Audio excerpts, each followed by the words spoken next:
এই যে দেখতে পাচ্ছেন বন্ধুরা, আমি অসংখ্য বেগুনের গাছ লাগিয়েছি। তো আলহামদুলিল্লাহ বেগুন ভালো ধরছে। এই যে প্রায় 3টে বেগুন তুলতেই একটা জিনিস লক্ষ্য করে দেখলাম, আরেকটি বেগুন দেখুন কি রকম বেগুন।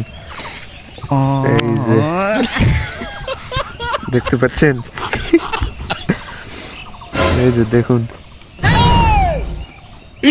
দুটোই নরম, দুই দিকেই একদম ইয়ের মতন। জায়গা বেশি কিছু বললাম না। আচ্ছা, জামা লাগা বেগুন বা যে কোনো ফল খেলে নাকি জামা লাগা বাচ্চা হয় মেয়েদের? আপনারা একটু কমেন্ট করে জানাবেন। কারণ আমরা ছোটবেলা থাকতে জামা লাগা কিছু খেতে দিত না আমার মায়েরা।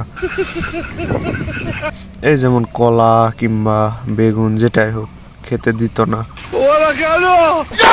তো মেয়েদের বাচ্চা হবে ছেলেদের খাওয়ার সঙ্গে কি স্বাদ, এটা একটু জানতে ইচ্ছুক। ধন্যবাদ।